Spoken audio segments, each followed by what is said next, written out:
केजीएमए का रिजल्ट आ चुका है। अब आगे कैसे क्या करना है वो इस वीडियो में डिस्कस करेंगे। सबसे पहले आप देख लेते हैं स्कोर कार्ड कैसे आपको डाउनलोड करना है। अगर आपने अभी तक डाउनलोड नहीं किया तो देख लें फटाफट से।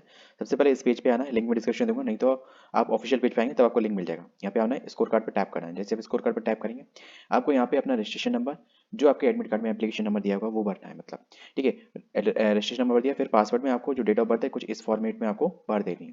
फिर कैप्चा कोड डाल के लॉगिन करना है। जैसे ही हम लॉगिन करेंगे फिर आपको कुछ इस तरीके का दिखेगा, ठीक है। और इस तरीके का आपको क्या करना है, आपकी डिटेल वगैरह सब कुछ यहाँ पे दिखेगी और इस स्कोर कार्ड पे आपको टच कर देना है। जैसे आप स्कोर कार्ड पे टच करेंगे, अब जब आपने स्कोर कार्ड डाउनलोड कर लिया है, ठीक है, तो आप देख सकते हैं यहाँ पे आपको क्या क्या चीज़ें दी गई हैं, ठीक है। सबसे पहले आपका नाम, रोल नंबर, एप्लीकेशन नंबर, सबसे इंपॉर्टेंट चीज़ जो आप लोग दिखना चाह रहे हो, भाई हमारा सिलेक्शन हुआ कि नहीं हुआ। देखो, इसमें यहाँ पे आपके जो आज जितने नंबर आपको ऑब्टेन्ड है वो यहाँ लिखे हुए जरूर हैं, पर ये और यहाँ पे अगर क्वालिफाइड लिखा हुआ है, जैसे यहाँ पे तो नॉट क्वालिफाइड लिखा हुआ है ओवरऑल रैंक में, ठीक है। अगर मानते हैं अगर नॉट ना लिखे हुआ होता, क्वालिफाइड भी लिखा होता, तो ये कोई ज़रूरी नहीं कि आपका सिलेक्शन हो गया है कि नहीं, ठीक है। इसी बात को मैं इस वीडियो में डिस्कस कर चाह रहा हूँ क्योंकि बहुत से लोगों को थोड़ा सा कन्फ्यूजन हो रहा है, और वो चीज़ कन्फ्यूजन जैसे मेरे दिमाग में आया था वैसे सबके दिमाग में आएगा, ठीक है। दूसरी बात ये मैं यहाँ पे क्लैरिफाई कर दूँ कि यहाँ पे आपकी एक रैंक भी दी गई होगी, ओवरऑल रैंक, ठीक है। तो जो ओवरऑल रैंक का मतलब ये है, जितने कैंडिडेट आपकी पोस्ट आपकी कैटेगरी में इस सब्जेक्ट कोड में बैठे हुए थे, उन सभी को उन सभी के अकॉर्डिंग आपकी रैंक कितनी हुई, ठीक है। अब इसके आधार से तो आपको एक एजम्पशन लग सकता है कि भाई मेरी कितनी है ओवरऑल रैंक, ठीक है, कि भाई मेरा सिलेक्शन होगा कि नहीं होगा, ठीक है। एक बात तो ये सबको पता, एक हो अगर आपकी क्वालिफाइड यहाँ लिखा हुआ है और टॉप 15 में आप आ रहे हो, ठीक है, तो मे बी आपके चांसेस हैं कि आपका सिलेक्शन होगा, ठीक है। अनटिल अनलेस मैं इसलिए मान के चलता हूँ क्योंकि एस जी पी जी आई में भी ऐसा हुआ था कि फिर उसके बाद थोड़ा सा डाउन रहता है। अब यहाँ पे तो नॉट क्वालिफाइड ही लिखा हुआ है। नॉट क्वालिफाइड का मतलब ये है, एक जो मिनिमम क्राइटेरिया होता है 50% का, ठीक है, अगर आप उसको क्रॉस नहीं कर पाते हो तो नॉट क्वालिफाइड होता है। अब जनरल के लिए इतना रहता है, फिर कैटेगरी के अकॉर्डिंग थोड़ा बहुत वरी रहता है, 45% रहता होगा, दैट्स इट, ठीक है। तो हम ये मान के चलते हैं, तो इस वजह से यहाँ पे नॉट क्वालिफाइड लिखा हुआ है। भले आपका आधा नंबर कम हो या पौना नंबर कम हो, उससे कोई मतलब नहीं। 49.3339999 भी है तो भी आप इसमें सेलेक्ट आएंगे। रही बात, अब इसमें ऐसा क्यों है, जैसे कि 333 क्यों लिखा है, 222266 क्यों लिखा है। देखो, पहला रीजन निगेटिव मार्किंग, ठीक है, तो जो निगेटिव मार्किंग थी तो उसकी वजह से ऐसा लिखा हुआ है। दूसरा रीजन जो है ना, वो है आपका नॉर्मलाइजेशन। आप कहोगे नॉर्मलाइजेशन ऐसा क्यों। एक बात बताओ, आप लोग सेकंड शिफ्ट में गए थे या फर्स्ट शिफ्ट में गए होंगे, ठीक है। इवनिंग शिफ्ट में गए हो, कोई तो शिफ्ट में गए होंगे ना, दो शिफ्ट में पेपर हो रहा था, ठीक है, तो दोनों में से एक शिफ्ट में गए होंगे ना। तो उन दोनों शिफ्टों में अलग अलग सेंटर, तो दो शिफ्ट में पेपर हो गया ना। कोई भी एग्जाम मल्टीपल शिफ्ट में या मल्टीपल डेज में अगर होता है तो नॉर्मलाइजेशन होता है उसमें, ठीक है। अब इस चाहे को आप कैसे भी समझ सकते हो, इसमें नॉर्मलाइजेशन भी हुआ है। अब नॉर्मलाइजेशन में कितना इफेक्ट पड़ा है, क्या इफेक्ट पड़ा है, क्योंकि अपन लोगों को आंसर की देखने का तो मौका मिला ही नहीं, ठीक है। तो अब वो आंसर की देखने का मौका नहीं मिला, उसमें मैं अपनी भी गलती थोड़ी मानता हूँ, ठीक है, क्योंकि मैंने तुरंत आके चेक नहीं कर पाया, मैं ट्रैवलिंग से आया था थोड़ा, तो है ना, तो उस वजह से थोड़ा सा कह सकते हो थोड़ा सा डिस्ट्रैक्टेड था, ठीक है। मैंने इतना जल्दी एज्यूम नहीं किया था कि ये एस जी पी जी आई की तरह ही कि घर से पहुंचने से पहले ही आपको सीधा पकड़ा देंगे, लो भाई करो।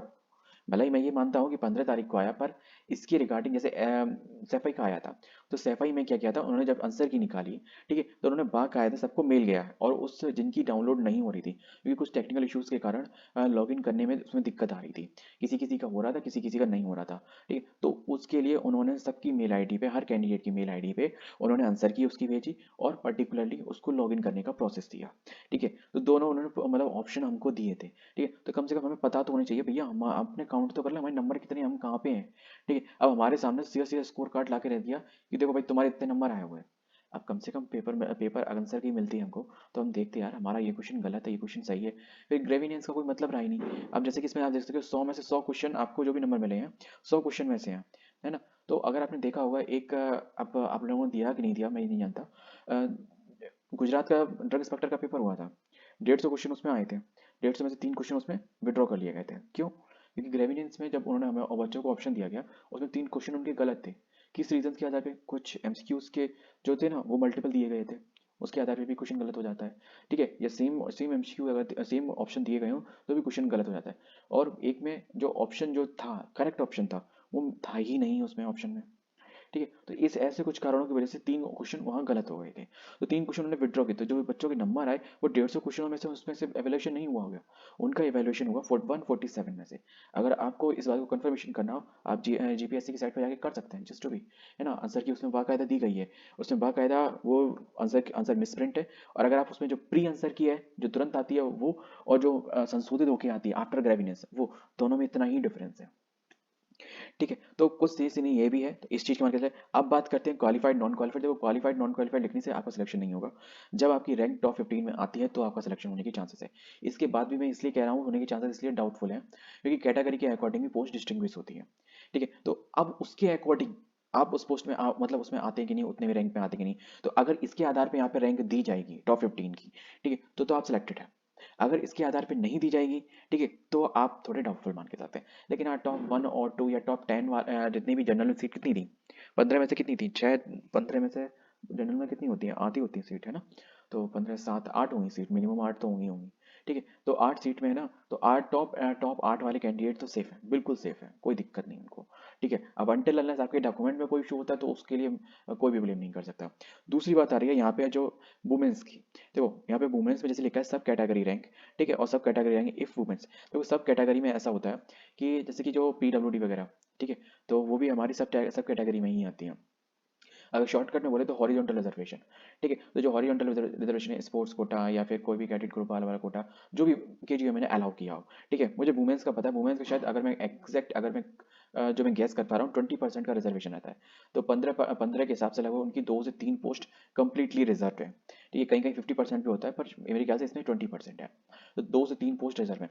तो अगर जो रैंक जो मैं बता रहा था अभी 1 से 8 वाले जो बिल्कुल फिक्स है, तो अगर उसमें वो 3 लड़कियां आ जाती हैं, ठीक है, तो एक बार को में चीज हो सकता है, वरना वो ये भी चीज अफेक्ट करेगा।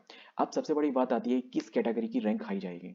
ठीक है, क्योंकि अगर पिछले कुछ अगर मेडिकल फील्ड के पैरामेडिकल के अगर एग्जामिनेशंस देख लें, जैसे कि एसएफआई का हुआ, ठीक है, एसजीपीजीआई का हुआ, एसजीपीजीआई में तो एक डिस्क्लोज नहीं किया गया उन्होंने, ठीक है, पर एसएफआई का डिस्क्लोज किया, और चंडीगढ़ वाला हुआ था, और एक और कोई हुआ एग्जाम, एग्जैक्टली नहीं दिमाग में आ रहा अभी।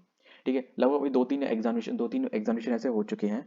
ठीक है, सदरगंज वाला हुआ, और भी एनसी हो चुके। तो उसमें ये देखा गया कि ओबीसी की जो नंबर है वो जनरल कैटेगरी से काफ़ी ऊपर जा रहे हैं। अभी जैसे कि अगर इसकी ही बात देख ले सैफई वाले की, तो इसमें 273 लगभग आसपास नंबर गए हुए हैं। ठीक है, तो उसमें अगर जनरल देख लेते हैं तो जनरल बहुत नीचे है, जनरल जनरल कैंडिडेट से 4थे नंबर पे, 5वें नंबर पे है, और उसमें कुल मिला के 4 ही 5 पोस्ट थी। ठीक है, ईडब्ल्यूएस की गई थी 300 में से 222 नंबर। ठीक है, और एससी के भी इसी के आसपास थे, इसी के आसपास नंबर थे, 222 के आसपास। ठीक है, तो आप ये मान के चलें ईडब्ल्यूएस वालों की, है ना, उनकी जो कट ऑफ जाएगी वो एससी के आसपास ही जाती है, आइजम 99%। ठीक है, 1% इसलिए वैल्यूशन हो सकता है क्योंकि कभी कभार कुछ भी हो सकता है ना यार, यहाँ पे क्या कर सकते हैं, डिपेंड करता है नंबर ऑफ कैंडिडेट। पर मैं इसके आधार पे इसलिए बोल सकता हूँ क्योंकि सेम तरीके के ही लगभग कैंडिडेट एग्जामिनेशन में अपियर हो रहे होंगे, क्योंकि वहाँ पे अगर 10 पोस्ट थी, 10 पोस्ट के बाद जितने कैंडिडेट सब अगले एग्जाम की तरफ तो मूव ऑन करेंगे ना, तो ओवरऑल रैंक तो उसी के आधार पे बनती है ना। ठीक है, तो यही चीज़ मान के चल सकते हैं। अब बाकी ग्राउंड रियलिटी क्या होती है, जब फाइनल निकाला जाता है, फाइनल रिजल्ट निकाला जाएगा, जिसमें सिलेक्टेड कैंडिडेट की लिस्ट होगी। ठीक है, उसमें बाकायदे लिखा होगा कि इनके इतने नंबर है, इनकी ये रैंक है, उसके आधार पे। अब ये जो रैंक है ना, ये रैंक अगर जैसे मैं बता रहा हूँ अगर इंडिविजुअल कैटेगरी के अकॉर्डिंग निकलती है तो थोड़ा डिफर हो सकता है, और पर्टिकुलर अगर आपकी ओवरऑल नंबर और की केवल नंबर के आधार पर निकलती है तो फर्क नहीं होगा कुछ भी, तो कुछ ऐसा फर्क नहीं होगा। ठीक है, तो वीडियो में बस इतना ही था। कुछ जो क्वालिफाइड नॉन क्वालिफाइड को लेकर जो डाउट थे वो मैंने हो सकता है आप लोगों को क्लियर कर दिया हूँ। ठीक है, ये जो मैंने क्लियर कर पाई है on the basis of my past experience. ठीक है, इसमें कोई ऐसा मैं इल्यूजन में आपको बात नहीं कर रहा, अगर आपको लग रहा हो तो कमेंट बॉक्स में अपनी क्वेरी कर सकते हैं। मिलते हैं नेक्स्ट वीडियो में किसी और के साथ। जय हिंद।